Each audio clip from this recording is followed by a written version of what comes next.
Welcome to LifeWorks Today. This podcast is provided so that together we can create a world in which all people love their lives.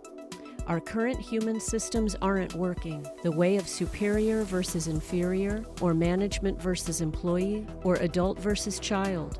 We need a powerful, positive, and sustainable transformation. This podcast is for you who seek to be happy, fulfilled, and peaceful so that your abundant life works today. Welcome back to our podcast, Lifeworks Today. I'm really excited to be here. This is our 4th episode, and it's called, How Can I Motivate Them? So we're going to be talking a little bit about our frustrations with people who don't seem to be very motivated. But before we get into all of that, I just want to kind of remind you of some of the things that were in our past episodes. In fact, if you haven't listened to them, I highly encourage you to do so, because a lot of this information kind of builds on what's been said before. So one of the things that I really want you to remember is the importance of dismantling the power over control models that we all use, which, if you remember, those are things like autocratic, punishing and power over dynamics, when we use incentives and rewards to kind of bribe people, when we judge them either by shaming or praising them, or when we are enabling them and overcompensating for them. Some of that we're going to be talking about, especially that last one. A lot of times we don't realize we're doing that. So if you remember, I spoke about moving people out of the conditions that cause them to be in what's called the inferiority complex. And it actually is that those control tactics cause a lot of the inferiority complex. So I just read an article this weekend. I can't remember the exact name, but I'll post it on this episode. But it was about, not using punishment in school, because usually the most discouraged kids are ones that have been through some sort of really negative experience in their family or in their community. And they're the last people that need to be dominated with methods that cause them pain. So it's really interesting. They talk a little bit in that article, very similar to our work. How do you shift from having, you got to make people pay a price if they misbehave, to one in which people want to do the right thing for a completely different set of conditions that you're providing them. So those conditions are where I talked about needing to have a healthy sense of belonging and significance, where people feel empowered, they feel lovable, they feel connected, and they feel contributing. And that means our primary job with each other, instead of judging and managing people and trying to bribe them and spoil them, our job is really to help them pick up responsibility for owning their management of their relationships, their management of their own mood and their own engagement, their own productivity, and even their own life plan. So that's a new change process for everybody involved. And so we talked a little bit in the past about the self-management, and also what relationships do people need to manage in order to influence and lead other people. And if you remember, that was managing yourself first, then managing your relationships with any authority figures, and then managing relationships with your peers. And by the time you get through all of that, you're going to be very influential without even having to focus on how to help lead others, because you will have already learned internally so many important lessons that help you naturally help other people. So in today's episode, I want to talk about that self-motivation, that self-management. So the real question is, that I want you guys to be thinking about is, why are so many people disengaged, and why do so many people seem so unmotivated? So I love quotes, and I'm going to be always sharing a quote with you. So I brought this one in today by famous playwright and political activist George Bernard Shaw. And this is what he said. He said, "We're made wise not by the recollection of our past, but by the responsibility for our future." And I just thought that was so fitting, because if we keep pulling the past into our present day practices, we won't be responsible for our future, because we'll continue to do the same things that get us the low disengagement levels that we already have. And they're so terrible that when we measure them year after year after year, it's always at least about 70% of the population who are in disengagement mode, either greatly disengaged or moderately disengaged, but definitely not in the A+ camp.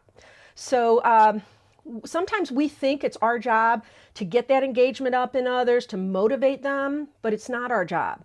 In fact, one of the things we're going to be talking about with our guest today is that what you protect, what you rescue, what you enable, and what you do for others that they can do for themselves, or saying anything that they've already heard, you make them weak. So what you protect, you make weak.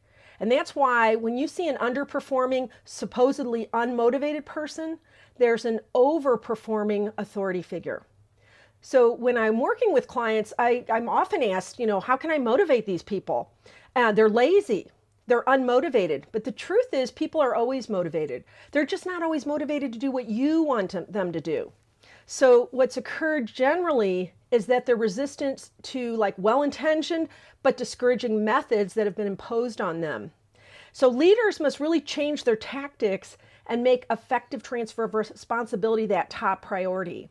And that gets you people that are self-managed, they take initiative, they have accountability, and you can depend on them to be governing themselves. So today, in today's episode, we're going to talk about 4 intrinsic motivators that would be used instead of the 4 control extrinsic motivators. I want to cover that because if we're going to let go of the control, we've got to replace it with something. And so we'll be talking about that during the session. But I want to go ahead now and I want to introduce our guest to you. I'm so excited to have her here. It's Tara Greger, who has fast become a great friend and a kindred soul with me. We clicked the very first time we met, and it just gets better and better every time we meet and work on something together. So Tara is the founder and CEO of Breakwell, a resource hub for holistic wellness. Her website puts it very well when it says easy, accessible self-care for busy employees. I would even say busy parents, busy people, because we're all so darn busy these days. So we don't always take care of ourselves. She also shares on her website that when employees' health suffers, the company suffers. So unhappy, unhealthy employees affect absenteeism, performance, customers' experience, quality, and ultimately profitability. What I like about Tara is she's the match.com between the people that are seeking wellness, including every type. So she's not only just covering physical wellness, she's covering emotional, social, financial, physical, mental, and career wellness. She matches them with proven wellness and experts and practitioners. And what's really amazing about her services is that she uses a wellness integration framework. And that might sound like, what the heck is that?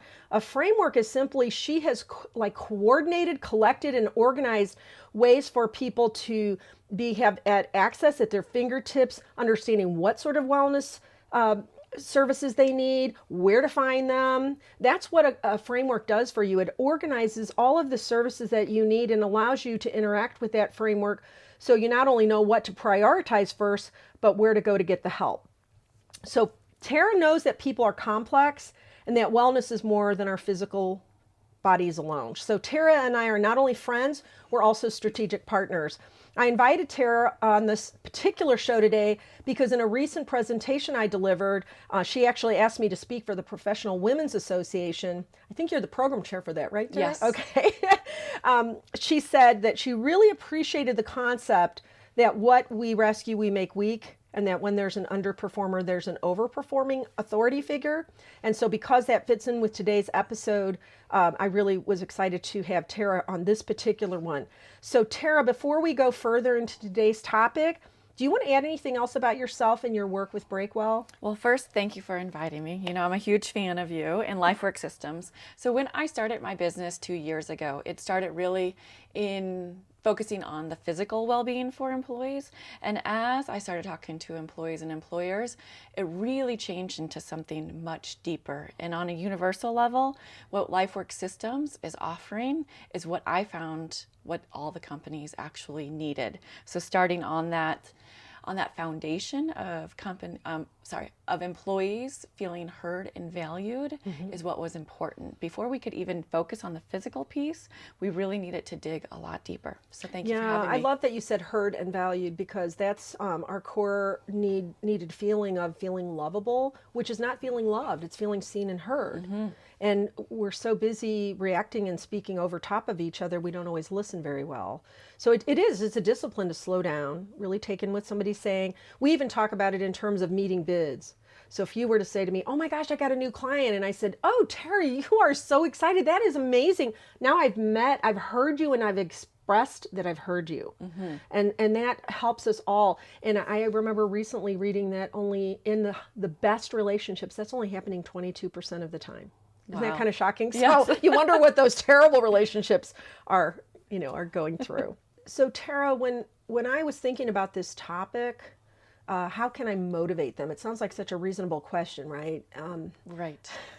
And yet it sort of presumes that people aren't motivated. So I really want people to really get that message. Everybody's motivated all the time. That's a big concept in Adlerian psychology, is that everything we're doing is purposeful. But we may be doing it out of a place of discouragement, a sense of inadequacy, a sense of worthlessness. Those are the things that can often be behind the primary motivators in our life until they aren't. So I was teaching a group in Florida this past week, and the owner was this well-intended guy, but he said way too much, and he was always kind of jumping in with solutions. And so when we went over the control models, I asked all the managers, including him, which of the control models do you do the most? And they all pointed at him and said, pamper and spoil, So I said to Dave, his name was Dave, I said, say less, ask more. So one of the employees jumped up and he wrote on the board, slam. So you might want to remember that when you hear yourself doing more than the other person's doing, and you can kind of see it if you look, you might even think, why am I more invested in this than they are? That's a cue. Or if somebody's underperforming, to, in your own head, hear yourself say less, ask more. Say less, ask more. Yes. I like it. Yes. So I had a grandson who I told him to go take a shower last week, and he said he was in town visiting me, and he said he would, and that first thing in the morning. And so when I came back from the PWA meeting, he hadn't showered. So I said, what do you think I'm thinking of right now?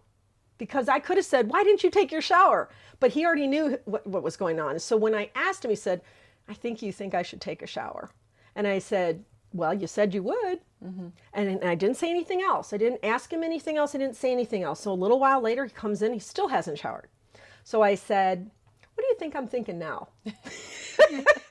And he goes, you think I should take a shower? And I go, actually, I appreciate you taking a guess. But what I'm really thinking now is I wonder why you're saying no under the table. I wonder why you think you can't just say no to me on the table or even have a conversation to negotiate. So that's what we do. A lot of times we don't think that we even have a voice. And so then we immediately go into either a quiet rebellion, which is what he was doing. I don't even know that he was aware he was doing it. Sure. But it's important for us to help people see what they're doing in a non, harmful way. Right. And then I said to him, do you feel like you can say no to people? And he said, not really. That's what I was going to ask. Is it the environment that invites that conversation? Well, even though his parents are trying not to be overly controlling, we're also conditioned to be, put your shoes on, go out the door, And so it's hard to not, as as a parent, Every right? morning. Yeah. 2 hours ago. So just imagine what you wouldn't be saying if you made a decision, I'm not going to say anything they already know. Like you'd be going, what do I do with this? So that's where you say, hey, what should you be doing about now? What do you think is going to happen today where we're all at in readiness? Like those are weird things for us to consider, but it is hard, especially when the bus is going to be there in 5 minutes. Right, right. And sometimes we need to have that conversation prior to them getting on the bus. Like maybe the night before you say, hey, I notice in the morning I'm always nagging you guys and bossing you. I would like to occasionally in the morning, now I'm going to stop doing that, but I will occasionally ask you how you're doing on your schedule. And then you get to tell me how you're doing on your schedule. Sure. Because I want you to feel that you have your own power and your own control, and you want to show me that you can manage it. That's what it means to start growing up. And I want to give you that freedom, and I want to give you that power. See, we don't do that. Right. It's just so expedient to say, get your coat on, get your hat on. Absolutely. I wish I would have known this a few years ago when I was in middle management for a decade and the micromanaging of my department and my team. But it was like, that's what I thought I had to do at that time to get the results that I wanted. Yes. And I never got them, which led to my frustration. Yes. A lot of people say that. I wish I would have known this. Right. But I think we also have to have that compassion that when we don't know, we don't know. And the truth of it is we're all sort of swimming in the control models. In fact, as you shift out of them, you'll find that some people are a little threatened by that. Because what do you mean you're not going to lay down the law? What do you mean you're going to ask them questions? You just need to tell them who's boss. Right? So it's understandable that all of us would grab those and that it's difficult to start reducing them. And And the only way we're going to do it is if we have compassion on ourselves. So where does that come from? Does that come from the top down? Because when I look back, again, I was in middle management. I ran a department of about 20 employees. And so I worked with the executive team, but that's how they managed, even though I had to filter my style because I knew that would not have been received to my department. But yeah, so where does that come from, or where does that change? Great question. So it comes from probably your childhood, because we're all raised in these homes where, do it because I said so, or do it and I'll take you to McDonald's, or do it because it makes me proud or it makes me disappointed, or do it because I'm going to help you all the time and I'm going to remind you all the time, right? So we were done that. That was done for most of us. Very rarely did we have people developing us. We had people trying to kind of get us to do things the way they wanted. And so then we go into schools. Same story, right? Sure. You remember that? I mean, generally, unless you went to like a Montessori school or something, you were taught just to do what you're told. Catholic school, 12 Catholic years. school's really bad. Yes. No offense to the Catholic listeners. I have no beef with the Catholic Church, but they were pretty tough on us when we were growing up. But also in workplaces everywhere, this is the norm. So where does it change? It changes when people get so aware that the control models don't ultimately do the trick. In fact, in this article that I'm really going to push right now to the listeners about, not punishing in school anymore, I want you to look at some of the statistics in that article about how overcrowded our prisons are and how absolutely clear it is that using control and domination tactics are not working to change behavior. So that's first step. Then the second step is kind of tricky because people in organizations, they need to know how to start transitioning over to something different. And that's something different. They have to be patient with themselves. They have to be patient with their employees. They have to know that sometimes they're going to go to the old because they haven't quite fit in the new yet, or people haven't gotten used to the new. And so, and it can also be hard for an employee to do this or a manager to do this, because occasionally the senior executives will be uncomfortable with somebody bringing in a model like that, because it then threatens their way of doing it. That's what I was just going to ask. Is awareness actually a threat? It can be. There's a story of this one big group, about 55 people, who did this work in their 3 departments. And one of them used one of the tools with a senior executive. It was called the frustration tool. Okay. And she went to him and said, "Hey, I noticed that I don't like it when you change meetings on me and you don't tell me. Because what I really want is a lot of mutual respect, and I want to feel peaceful about knowing where I have to go and everything. So what I want for you to make sure that you either email me, text me, or call me if you're going to change a meeting. Are you willing?" And he said to her, "Who the hell do you think you are, lady? I pay your paycheck. You don't pay my paycheck. How dare you?" Now, this was a very timid person who it was hard for her to go do this. But she also was tired of feeling like she would treat herself as a doormat. And she was also always afraid she was going to hurt people's feelings. So when she learned this tool, she realized this is a way I can respect both of us and stand for change. And so when she came back, she was shaking, and she told me about it. And I said, "Well, you only are responsible for your yard. You knew what you wanted to do, why you wanted to do it, how it aligned with your purpose. You took time to practice it. How did you do?" She said, for that part, I'm totally proud of myself. I said, "That's the only part you get to look at. His yard is his yard." So about 3 months later, she said to me, "He's not done that to me again." Wow. Not only that, he's coming around going, "What's this stuff you guys are doing over here?" And then he'll say, "I got a lot of gossip in my department." And she'll say, "We used to have that too." So she's kind of planting seeds, and she hears him going to her boss, which is another C-suite executive, and saying, "What are you guys doing over here?" Sure. And then people that leave his department are seeing night and day differences. So even in a setting where some of the C-suite leaders are not on board, what we see is they stop being a barrier. So they don't always, if their egos are somewhat strong, they can handle that. If they're real uncomfortable with a more conscious way of operating, people probably won't stay there. That's what I was going to say. And they shouldn't. She didn't leave the company. She kept trucking along. Right. She did what she felt was right, and she wasn't fired over it. Now, I met a guy on the airplane coming back from Florida who said that he was working for a multi-billion-dollar company, and he kept saying how he was managing by motivation, not by control and fear. Okay. And some of his executives, because he was like a $250,000 a year job, they got threatened by that, and he thinks that's part of why he lost his job. And I said, "I know you think that's a really big company because it's multi-billion. That company was too small for you." Wow. Right? Because Yep. he really That gave me knows how to chills. lead. I know, doesn't that give you chills? Yes. Yeah. Because it's empowering and Yes. exactly. But it goes back to our own self-worth with all of it. So, and that awareness is that first piece of knowing our own worthiness, that we can ask for what we want. And we can even let go of what isn't serving us, because when we first started talking and he told me he'd lost his job, he's 56 years old. He's never been unemployed. He's always had good, work record. And I said, was there any part of you that was calling in something new? And he goes, honestly, I was. My wife and I, we were even praying, there's got to be more to life than this. I want to do things differently. I want to make a better impact. And I go, got to be careful what you ask for, right? Right. So part of him knew that it was a good thing that he was leaving. Sure. But it's still, in our heads say, but they're big and I'm little. That's not true.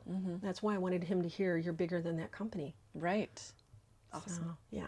So I think we're about halfway through our program. And before we go further, I just wanted to remind everyone a little bit about LifeWorks systems. We specialize in performance management through healthy culture transformation. It's really important that we do need a village, not only to raise a child, but to raise each other. So to learn more about LifeWorks systems and how to get involved with us, including access to all the information related to today's episode, please visit our website at www.lifeworksystems.com. Subscribe to our podcast, where you can find the main points on each of the podcasts, a list of all the earlier podcasts, and on each episode that we produce. We invite you to also join our mailing list and to receive further information on free videos, webinars. We have over 200 articles, surveys that are free, assessments. My book is downloadable. You'd have to buy it if you were buying a hard copy, but you can download it on our website, and how to contact us by phone or by email. So I just wanted to make sure I get that in there. Hope that you guys go that extra step and reach out to us. I'd really love to hear from you. I'd also love it if you linked up with us on LinkedIn or Facebook, and we can communicate whatever way is best for you. Oh, I also want to remind you, if you think about it, would you go and put a 5-star rating on this podcast if you found it to be 5-star?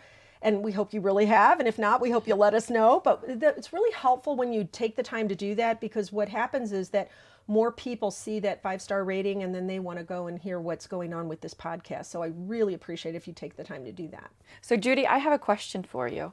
So a lot of times I get pushback when I go into an organization, and we start with an assessment and a consulting piece because we want to do a deep dive into the organization about benefits and what's going on with the employees.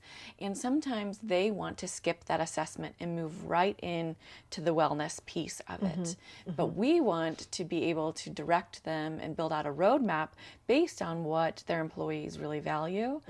And sometimes they don't want to dig. So what is all that about? I think it is scary for people to dig, and it's really interesting because I'm thinking of my own physical digging. Sure. I go to a really unconventional doctor. He doesn't just take a couple vials of blood. He takes about 15 vials of blood about every 6 months, because he really believes that we're under assessing how all the systems of our body work together. And so we miss really important clues to know what's priority. And so I would say that most people on a physical level under-assess their bodies. But I would say organizationally, we all think it's just kind of something to skip over. People might even complain, this assessment takes too long, or this assessment is, has ridiculous questions or something. Part of it is that being personally responsible sort of triggers fear in people. And that comes because we've been taught to not trust ourselves to begin with. So now you start asking me questions. And we're also in a culture where you get punished if you find any flaws. So what you want to make sure you do as you move through these companies is you want to speak up front about resistance. My friend Mike Bitter taught me that. You want to speak on why people get afraid, how it will show up. It will show up that they'll push back and say, I don't have time for this, or this is, these questions don't fit me or something. And it's just because they're either afraid to look and or afraid to make change. So I would say be convicted yourself about the assessments. You might even say to the people that you're talking with, would you really go to a doctor and have him treat you if he didn't know your vital signs and your cholesterol and all those things? Like, to some extent, you would be neglectful to just say, give me something for this, and not really look at the underlying cause and even what's most a priority. Sure. Does that kind of help? It does. And honestly, they're not going to get the results that they want if they're Yes. not deliberately investing in the well-being. If that's time or the money, we're not bringing in the right thing. Yes. And so by saying that to them, what it's going to cost them, but also help them to recognize the reason why we don't think it's necessary is because we're so used to doing it this way over here. And you're going to be bringing in something that's going to make extraordinary differences over here so that they can see that contrast. Sure. Yeah. Makes total sense. Any other questions that are popping in your head? No, that one, it's just interesting because they want to keep everything that's underlying that they kind of know about. They want to keep it underlying because Yes. I think there is a threat there. But I often say, if it's there and underlying, that's where we need to take care of it Yes. before it bubbles to the surface. Yes. So- And we don't do that. We tend to wait till there's a crisis before we go get help. Right. Yeah. That's why I love that sort of proactive, preventative measure of an assessment. So, and I also think you and I, we're both passionate people about wellness in one way or the other. And yet I have to remember not everybody's excited about it yet. Yes. So when I first started learning this stuff, I was just like, oh my God, give me more, give me more. But everybody's at a different place with that, unfortunately. In my mind, unfortunately. But we're getting there. We're and that's getting the there. exciting part. And Yes. our own passion does become contagious. Sure. Especially if you can tell them success stories, about some of your clients and things like that. That's always, that kind of carries the day. Now they see, oh, somebody can do a 1 minute mile, so I can do it, Right. So what I wanted to cover today is really about the 4 intrinsic motivators. And I'm going to tie this a little bit to the conversation we had at Professional Women's Association, which was about developing people through mentoring. So mentoring is where a lot of the intrinsic motivators are directly addressed. And so one of them, the very first one that we tend to also jump over, is the sense of meaningfulness that people have. So it says that and on our workbooks, it will say that the leadership's job in sense of meaningfulness is to inspire the people that are doing the actions. I would say we probably need to change that to how do you help people to tap into their own inspiration? A lot of times people are doing maybe a menial job or a job that they're getting tired around, and they forget what's the good of it. They forget the meaningfulness of it. And so what happens is certain things starts coming into the picture where it almost feels kumbaya-ish for them to even focus on their meaningfulness, their sense of purpose about even their activities or their life. So they have to look and see, and sometimes businesses may not always like it if they ask people what is meaningful about your job and it truly isn't anymore. They think that's a disaster. I would rather know that and see if there's another place they can play that's going to keep them happy, or even to send them on their way and find somebody who's ready to come in to do that job that's real excited about it, right? It's interesting that you say that. So again, being 10 years of managing a team, I always could tell that they were going to be leaving the company in the next few years, what that looked like. They would go back to school. They would, just different things would start shifting in it. And to have that conversation at that point would have been so valuable. Yeah, and I think people are afraid of it. They think, Absolutely. oh my It's a God, threat. the worst case scenario would be that they leave. No, it wouldn't. The worst case scenario would be that you don't acknowledge their desires and you don't help them tap into what makes them happy, and then they want to leave for all kinds of reasons. So sense of meaningfulness is really, really crucial, and we kind of, again, it's one of those things people see it as a nice to have, but not a need to have. That's why on a large scale, you have people like Simon Sinek saying, if you don't know your why, forget it. You're not going to get where you really want. But the same is also true on the individual level. Sure. You need to know why you're doing something. And so part of it is to address kind of directly when you see cynicism. So it was very interesting when I was working with this small group in Florida last week, getting them ready to say yes to our project. I could see that this one woman was kind of cynical. And I just kept responding to what she was saying. And finally, she literally teared up. And she even said, I'm not a crier. I don't know why I said, I have that effect on people. But the reason is she was hitting the wall of her cynicism. I said, are you feeling emotional because you're afraid of getting your hopes up again? Because she had been there for 13 years or something. And she said, I am. I could tell because by what she was saying, I could tell like she didn't want to even get her hopes up. So cynicism is kind of a put on coping mechanism that people do. So is that where the trust comes in, or that they've lost trust in that company? I don't know that it's as big as they've lost trust in the company. The company probably does not have the kind of communications going on where somebody can get to that kernel under, like even in that little bit of communication in front of her teammates, she was able to go, be asked and be able to speak on. And as soon as she got past that, she was done resisting. Like, it was really powerful to see it. It was very quick and easy. But part of it isn't that the company's bad or anything. It's just that we don't think about, hey, there's cynicism in front of me. How can I help this person rather than judge them? How can I help them find out what do you think is that barrier that's causing you to feel very cynical right now? Well, I think that's really important in organizations that have also gone through acquisitions or major leadership changes, because they have to realize that their employees have been there for a very long time, and what they've went through before the acquisition, what's happening after that it is a long process. Well, and it's interesting because we get brought in for those things a lot, but it's also telling that if you have a merger or an acquisition and things go awry, it means that you have not developed intrinsic motivation in people. Because people that have really strong internal motivation, they're more resilient in the face of change. Okay. So everybody in a merger and acquisition, unless they've been conditioned to be very self-governing, will typically kind of spaz out a little, right? So the more that you can create a certain set of guidelines for the community that you're creating, that's what helps people to go back to their own inner resilience. And if you're doing that well, you're actively creating their inner resilience. I know that's a word that's very popular today. We would call it internal motivation.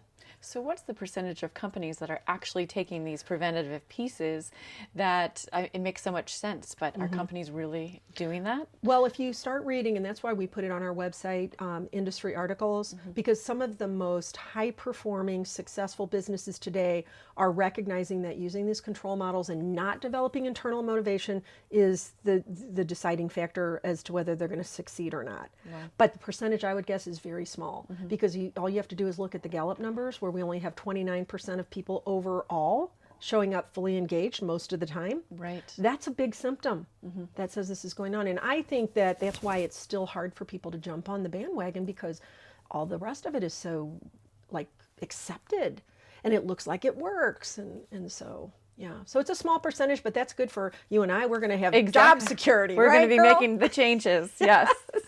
So along with, in the sense of meaningfulness is just one of 4 intrinsic motivators, you want to help people get in touch with their passions. So you yourself have to be comfortable being passionate when you are. Not trying to make up passion, but you and I I honestly can say I still love this job after 35 years of doing this work, right? Absolutely. But a lot of people, they haven't even been allowed to express emotion. And so you want to kind of help them get there by being with them in it. That's the best way you can do it. Be with them in it. Man, I could just see you brighten up a little, right? That's the kind of way you help them get going. Oh, I can feel you talking faster. Like, this is exciting. Right. Those are things we don't know how to do for each other. We also don't know how to ask questions about what's somebody's vision. What's your vision of being here at the company? What is it that you really want to make happen? How do you want to express who you are? I remember one time when I went to visit somebody in the St. Louis City schools, and I just came in to say hi to her. And she said, what would you do if you could do anything you wanted? That's a vision question. Now, she had an agenda that I didn't know about. She had an application for a $300,000 grant that was due in 2 days, and she knew she couldn't write it. Wow. So I just happened to have my vision very clearly. Oh my God, I'd work with the parents, the teachers, the administrators, and the students all at the same time. And she goes, well, that sounds really cool. Here's this application. Will you fill it out? And if I like it, I'll sign off on it. Because it required a fiscal agent, We got $300,000 of business with over 3 years within a month. Wow. But most of us aren't even asking that question. What would you do if you could do whatever you want? Or what's the greatest impact you'd like to see happen? That kind of thing. So you actively, this is why I have a little worksheet in front of me, and I'll put it up on the website, but this is why, as you're helping one another, you want to understand what is it that needs to be occurring for people to get in touch with their sense of meaningfulness. So it also means, recognizing their larger purpose and how maybe an immediate thing is, connects with that. It may be that you give them bigger tasks that feel more meaningful because they can see something all the way to completion, and then they feel like they've contributed more. that sort of thing. Do you feel like people are also just detached from themselves, that they may have never even thought about this before? Exactly. That's why this one is number one. Like, you could jump to, what most people do is jump to the third intrinsic motivator, which is sense of competence, where people just need to feel competent about what they're doing. That can't even really be a big differentiator to a person if they don't get this number one. So you're right, they're detached. That's why even in earlier episodes, we talked about when one of the parts of personal responsibility is asking somebody, what are you feeling and what do you want? A whole lot of people would say, I don't even know. Right. I haven't done that. So it's peeling back those layers. Peeling back those layers. And guiding them to be able to, for that to rise up, I guess. Yes, that's why I think you really have to approach this kind of approach, knowing that it's going to be maybe slower on the front end, huge benefits on the long end, right? So it's like we never learned these skills, so now we have to go back and, you know, put this training wheels on the bike. Absolutely. So once we're great at it, we'll be great at it. That's what I always say, my kids are going to be so emotionally developed because we have these conversations now at 6 years old and 8 years Yes. old that we can start to talk about. Even with my grandson, he's only 10 and he's already thinking through, oh, I should go to my parents when I feel overpowered and they're not in the middle of it, and have conversations with them. And he's the kind of kid who would go do it. So yes, you know, he takes all the strategy and coaching in chess, and he's really good at it, and he learns Mandarin and all these things. But if you don't teach him this stuff, so it does begin as whenever you know it. Like, you can't, you know, beat yourself up that you didn't know it yesterday. But once you know it, then you can start working toward using it. And even that you have to be patient with. And being connected to the feelings inside of your body, what Yes. that is like, and, you know, what action you just took and what was kind of behind that. Yes. So well, there's that all fits those in with pieces. Breakwell, because Breakwell isn't just consciousness about our thinking and consciousness about our relationships. It's also consciousness about my body. Absolutely. In all kinds of different ways, whether it's my health or just how fast I'm talking, or if I'm, you know, scared or not, all of that. Exactly. The way we feel is actually what kind of governs everything. Yes. Yes. And again, that's that'd be nice to know, but it's not a need to know. It's a crucial need to know, right? Exactly. So I'm going to make sure that we make time for these other three intrinsic motivators. So I'm going to talk about this one, and then maybe you can tell me how you notice this in your work. Perfect. So the second one is that people need to have a sense of choice. That's why when I said to my grandson, do you feel like you can even say no? I told him, I said, you can't really say yes if you can't say no. And so he was given a sense of choice by me saying, go to your parents and have conversation about other negotiations. So what was really cool about that is I was teaching him that he had choices, because he's going to make a stronger yes and a stronger no when he knows he's not overpowered. Because what happens is when people feel overpowered and they don't think they have a choice, that is all connected to what's called other directed in our world, where somebody feels like my only choices are to resentfully comply with the authority figure, or to under the table or on top of the table hold an attitude of no, I won't, you can't make me. And those are both coming from small mind, small belief, not thinking you have choices. So when you're giving sense of choice, you're allowing people to start recognizing and tap into what do they want? What are they feeling? What are they, you know, their autonomy. And a lot of times they'll clear their own barriers by talking out loud about what's in the way of their choices. Because that's how it happened with that woman in Florida. I said, I hear you saying we should do this. If you're saying you should, what do you think's in the way? And that's when she got to that emotion of, I'm afraid to hope in this, right? So by letting her work through that, I was actually giving her opportunities to hand off things to, what are you feeling? What do you want now? That sort of thing. And it happens so magically when we remember to do this part. When we don't, we're just impatient. So the kinds of things you want to think about when you're helping another person, whether it's one of your kids or something, is how will I delegate tasks to this person? How do I actually give them things? Do I just command them, or do I talk with them about it? How do I set up ways for to demonstrate trust? So for example, when I was using this with my kids, we taught them how to grocery shop. They were 11 to 4. And then we would send them to the store with a couple $100 by themselves. Now, nowadays, they'd probably get arrested. But back then, they had a little quarter for the pay phone. You know, that's how old I am, you guys that are listening. But they would get to the register, and the cashiers would say, where's your parents? You know, oh, we know what we're doing. She's got the list. He's got the money in a zippered compartment, you know. So it gave them a sense of being trusted. And it also tapped into that place where they could contribute. You also want to make sure that you make it okay for people to take risks. You want to say out loud, hey, if you guys try this and it fails because it was your thought to do it, that's okay. I still want to encourage you to take initiative. And you have conversations about what was learned and all that sort of thing. And then their choices become so much more wise, and it comes from a greater place of courage. Half the time we're afraid to even put something forward because we're afraid we're going to get in trouble. So you want to make sure that they know they're not going to get in trouble. And then you also want to make sure that they understand why they're choosing. So if they say, well, I just don't want to take a shower, well, why? Well, because I want to play X, Y, and Z. So tell me about how you would find a way to meet that need with this other need, because both of them are in the space, right? So it's helping them understand how they can do that. And then how do you provide information to people so that they even know the opportunities are there? A lot of times we're just kind of happy if somebody goes off in their corner and does what we tell them to. And we're not really tapping into, are you okay with what you're doing? Are you engaged with it? So when we do our mentoring sessions, one of the questions is, would you give yourself a 10 on feeling engaged? Would you give yourself a 10 on feeling productive? Do you give, those sorts of questions? Those will help you recognize where there may be an issue around their choices. So that will help you to recognize where there may be issues around this particular intrinsic motivator, which is called sense of choice. What do you think about all that? Well, I think it's absolutely amazing, but I can see where sometimes that choice piece, sometimes they want people just to go in the corner and do their job. Yes. And not have them wonder what it is, if they like what they're doing or not. Yes. So it feels expedient. Exactly. Right? And in a way, it actually is expedient. However, the negative side effects of it, they accumulate. Exactly. And you end up with a disgusted, disengaged, partial employee. That is unhappy, and that's translating to your customers or your vendors. Not even probably, yes. Or the other people in the office, and that's when it becomes really toxic. It does. And so these intrinsic motivators, the more we work against them because of either ignorance or not, strategically planning for them, or having certain structures in place, the more that we have an effect of that without knowing how we even got there. Sure. That's what troubles me for people is it's not that they wouldn't want to do these intrinsic motivators, they probably have never heard of them. Well, they don't have the skill set or the tools to equip themselves. Or even the information about them. Absolutely. Even the idea of switching from extrinsic to intrinsics is foreign. Okay, so let me just kind of describe for you the third one. I kind of mentioned it before. It's the sense of competence.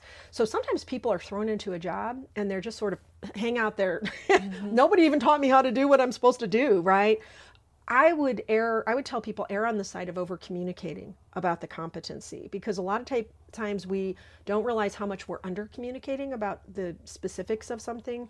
And then the person gets a lot of unnecessary stress because we didn't do an adequate job at coaching them. So one of the skills that is really needed is, again, mentoring. How do I mentor them so that they know exactly what they're picking up, and then they're feeling confident and able to pick up what I'm handing to them, even if it's their job skill. So it's not only competence in their work, but also competence in themselves, competence in their ability to manage their relationships. It's whatever place there's a need for mastery. Okay. So the questions a person would ask is, how would I train someone or provide knowledge to them? How would I provide feedback in a positive way that supports the person in kind of evaluating themselves, right? That's what I was saying when I said, what do you think I'm thinking about? What do you think about that, right? Then they're evaluating themselves. How will I recognize and acknowledge the person's skills? Recognition of skills is very different than praise. So it might be, I noticed that you worked really hard on that project and that you were very thorough in how you communicated, all those things that we just notice. That is a way to acknowledge a person, which helps them see, I am competent, I am successful, I am capable. And it's not always apparent to them because they tend to look at, I did this wrong, I did this wrong, right?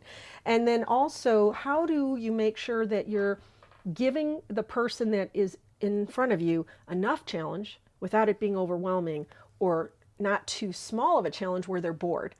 So even that could be a conversation. Hey, Tara, when you're doing this work you're doing, are you feeling overwhelmed by it? Are you feeling bored in it? Is there a measure that we need to up or down for you? That's important, right? So how do you go into that conversation without egos getting attached? part of it's just having the conversation when it's not even a problem that's happening.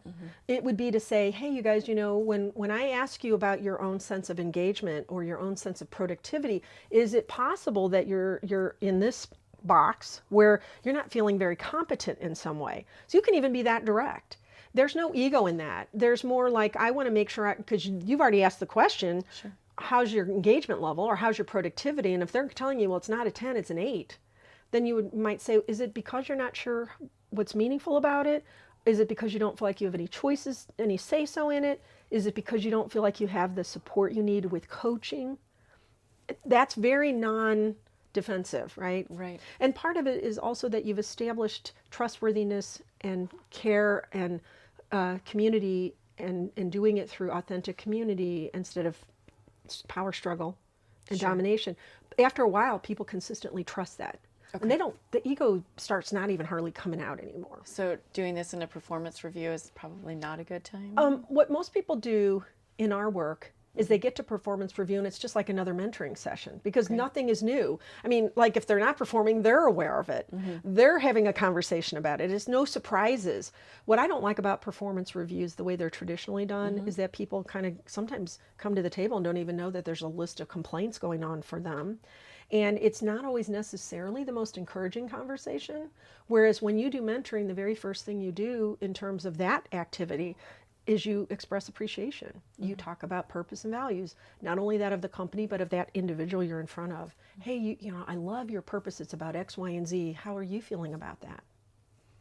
So you're giving them what they need to not feel like they have to be defensive and all that. But it's a big, you can hear like all the changes that have to happen. Exactly. I mean, Right. it's a total shift is. in the way that the framework of all of it. Yeah. It's the most fulfilling thing anybody could do, but we're just so caught up in, well, I don't have time. You don't have time not to. Absolutely. Right. So also, how can I hold somebody to a standard and high expectations without using comparisons or competition? So a lot of people use comparisons and competition. You might have had this growing up. Why can't you be more like your brother? Or why can't you be more like, hey, this person's doing their job good. What's your problem? Right. So we don't want to ever use that sort of thing when we're building competence in people. You can't compare one person to another. Even in the same family, they're going to have maybe the same parents and everything, but they're going to have a different set of understanding, speed of growth and learning.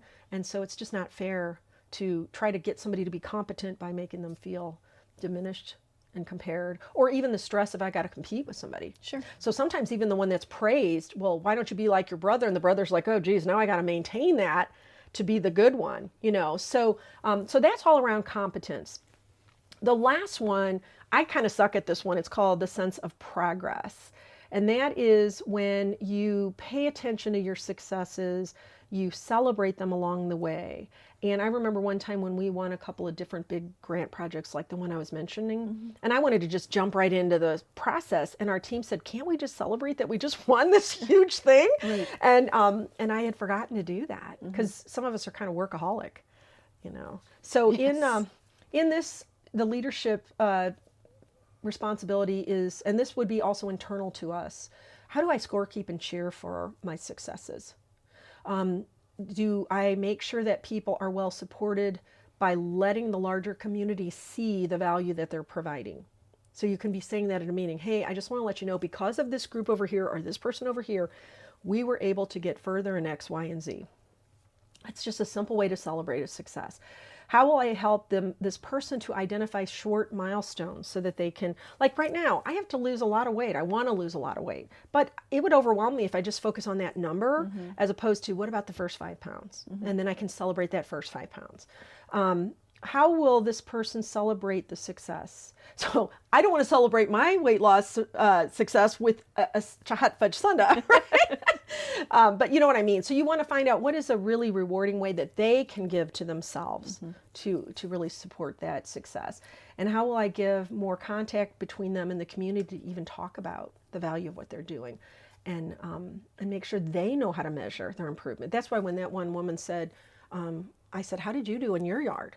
That was a way for her to celebrate her success. Sure. I said, it's almost great that it happened, that his yard was a disaster, because now you get to choose to focus on your yard and how it was a success.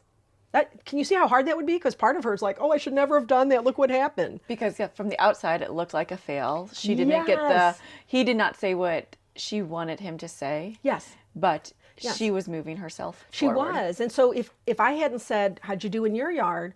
That's what scorekeeping and cheering means. How do you feel about that part? Oh, I feel proud of myself, right? Absolutely. But people will often miss that opportunity to be proud of themselves. I do have a question here. Yeah. So if companies are trying to motivate their employees through a reward system, how does that end up working out? We don't recommend it. And I spoke about this in last episodes. We even have a little clip of a guy who was a principal of a school. He had been a principal for 31 years. Sure. He literally screamed at me down the hall, and that's not uncommon sometimes. What do you mean you're taking rewards away? That's ridiculous. Rewards don't hurt anybody. What are we going to do now to get the parents to come to the parent nights and all this? Like he was so scared to let it go. And it's just one of those things that just feels like, what would be the harm in that? But it is absolutely an extrinsic motivator, and whenever people are underperforming, it's because someone else is overperforming, which means as you give rewards, you're caring more than they're caring. Absolutely. What was it about that phrase that touched you? Because I know we're about ready to wrap up. Yes, it really was. I mean, when I look back at my career experience, that was huge. I was overperforming. And you I was had micromanaging. Absolutely. But we were doing it, but I burned out because I was overperforming and not allowing others to rise up. Yes. And sometimes we get identified with that's where our worth is. When we really get this and we really cause this and we're creating other leaders, the fulfillment is way, way better than that other one. But that's where, you said the ego piece comes in. And it's that fulfilling piece of, well, I've got to be overperforming because that's part of my work. That's what a good boss does, exactly. Right? Yeah. That's what I'm paid to do. Yeah, it is a vicious cycle, isn't it? It is. Yeah. Well, I'm glad that you saw that because your kids are little and you're a parent. And you can, I'm not going to say what they already know. I'm not going to do for them what they already know how to do. I'm going to ask more questions, right? Sure. I'm going to put slam on my slide, say less, ask more. I love it. Very Socratic. Yes. So I think that's about all the time we have today. I want to go ahead and thank you so much. Thank Not you. only for coming today, but also for being my friend, for being a partner with me. You excite me about my own work, and I hope I excite you about your work. Absolutely. This is just the beginning. So here we go. Yeah, I know. We're going to help a lot of people together. So thank you, listeners. I'm so excited that you tuned in today. I hope that you'll take advantage of the information on our website. Remember, it's www.lifeworksystems.com. I will post the handout that we were working off of today on the intrinsic motivators. I'll also put some articles that go with this particular topic. In fact, I kind of put them down here. How can I motivate them as an article? Engaging people in life and work. The key to employee engagement. Is love more powerful than hate? Which kind of goes with all of this. Breaking the addiction to approval. Kinds of people you need, and many more. There's actually a category called motivation on the website. And then there's another one called if not punishment, then what? So we'll be posting lots of things on there for you. I hope we've intrigued you enough to come join us there. And we look forward to bringing you our next episode shortly. Hope you have a wonderful day. Help me in fulfilling my mission to create a world where all people love their lives. Will you help me with that, Tara? Absolutely. All right. Thanks. Bye. Thank you for listening to LifeWorks today. This podcast has been brought to you by LifeWorks Systems CEO and host Judy Ryan. The intent of this podcast is to provide you with hope and new ideas for greater joy in your life and work. For more information on our organization and earlier podcast episodes, related articles, videos, and more, please visit our website at lifeworksystems.com. Be sure to subscribe to our podcast and mailing list. We invite you to join us in creating a world in which all people love their lives and where your life works today.